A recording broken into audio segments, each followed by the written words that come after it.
Bismillahirrahmanirrahim. Assalamualaikum warahmatullahi wabarakatuh. Perkenalkan, kami dari kelompok 6 ingin mempresentasikan proyek akhir yang berjudul Meningkatkan Kemampuan Mahasiswa untuk Menyampaikan Isi Pikiran dan Pendapat. Adapun saya sendiri bernama Fira Estianti. Dan saya Andi Mafira Ramadhani. Setelah melewati latar belakang rumusan masalah dan tujuan penelitian serta manfaat penelitian, konsep design thinking itu seperti yang pernah dibahas. Design thinking adalah bagaimana cara desainer berpikir, yaitu menyelesaikan masalah dengan cara kreatif, terstruktur, dan fokus pada kebutuhan pengguna. Adapun empatis, define, ide, prototype, dan testing yang telah kita bahas sebelumnya, maka pada kesempatan kali ini kami akan membahas hasil dari tahap design thinking. Baiklah, saya akan menjelaskan pada bab 4, yaitu hasil dan pembahasan, di mana yang pertama itu adalah hasil tahap empatis. Metode yang digunakan itu yang pertama, data dikumpulkan melalui wawancara dan observasi. Kemudian pertanyaan wawancaranya itu mencakup yang pertama, apa tantangan terbesar yang Anda hadapi saat menyampaikan pendapat di kelas atau saat presentasi. Kemudian yang kedua, bagaimana perasaan Anda ketika Anda harus berbicara di depan umum. Apakah Anda merasa gugup, takut, atau percaya diri? Mengapa? Kemudian yang ketiga itu, menurut Anda, pelatihan seperti apa yang dapat membantu Anda meningkatkan keterampilan berbicara di depan umum? Dan yang terakhir itu, apakah dosen atau teman sekelas memiliki pengaruh terhadap kepercayaan diri Anda dalam menyampaikan pendapat, dan bagaimana pengaruh tersebut dirasakan. Kemudian data hasil wawancaranya itu yang pertama, gugup dan sering lupa apa yang ingin disampaikan.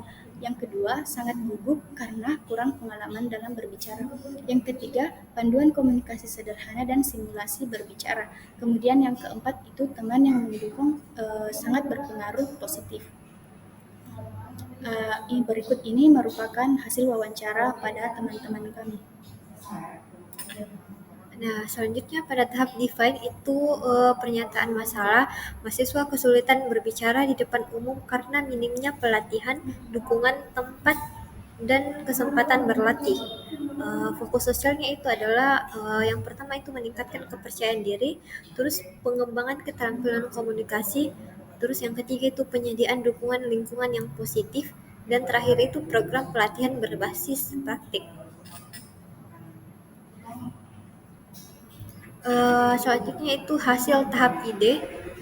Ide solusi melalui proses brainstorming itu ada beberapa ide yang kami dapat. Yang pertama itu membuat forum diskusi dan latihan. Yang kedua itu ada membuat video tutorial. Terus yang ketiga itu permainan komunikasi atau role playing. Hasil tahap prototipenya itu, prototipe yang dirancang seperti membuat video tutorial singkat tentang tips berani berpendapat dan berbicara depan umum. Kemudian adapun kelebihan dan kekurangannya. Yang pertama itu kelebihannya, materi lebih jelas dan relevan. Kemudian teknik praktis dapat membantu mengatasi rasa gugup.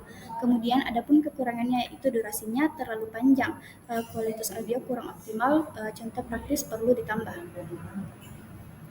Adapun prototipe yang kami sudah buat, yang pertama itu ada judul yang dimana itu 5 tips menyampaikan pendapat beserta dengan praktiknya. Terus ada opening,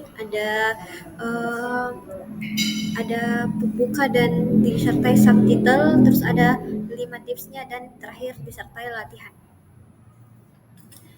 Kemudian hasil pengujian atau tesnya itu, yang pertama tanggapan positif, seperti materinya lebih jelas, teknik praktis membantu, dan topik relevan dengan kebutuhan mahasiswa. Kemudian adapun tanggapan negatifnya itu durasinya terlalu panjang, kualitas audionya kurang optimal, dan minim contoh praktis. Kemudian perbaikannya itu akan diperpendek video menjadi 3-4 menit saja dan meningkatkan kualitas audio visual. Kemudian hasil akhirnya itu video menjadi sumber belajar efektif untuk mengatasi gugup dan meningkatkan keterampilan berbicara. Nah, bab 5 itu kesimpulan dan rekomendasi. Yang pertama itu kesimpulan, mahasiswa menghadapi tantangan dalam berbicara di depan umum, seperti rasa gugup, kurang percaya diri, dan kesulitan menyusun ide yang ada dalam pikiran. Pelatihan berbasis praktik seperti simulasi dan role play itu terbukti efektif meningkatkan keterampilan komunikasi mahasiswa. Metode design thinking berhasil merancang solusi yang relevan dan berpusat pada kebutuhan mahasiswa dan meningkatkan kemampuan mahasiswa untuk menyampaikan isi pikiran dan pendapatnya. Kemudian adapun rekomendasinya yang pertama, implementasinya lebih lanjut seperti menonton video tutorial dan diskusi kelompok secara rutin di waktu senggang. Kemudian kolaborasinya itu menggandeng sponsor untuk mendukung program, dan yang terakhir itu penelitian lanjutannya itu dampak program pada kesuksesan profesional mahasiswa dan penggunaan gamifikasi dalam pelatihan.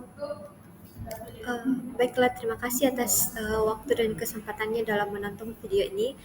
Kami kelompok 6 pamit undur diri. Terima kasih. Wassalamualaikum warahmatullahi wabarakatuh.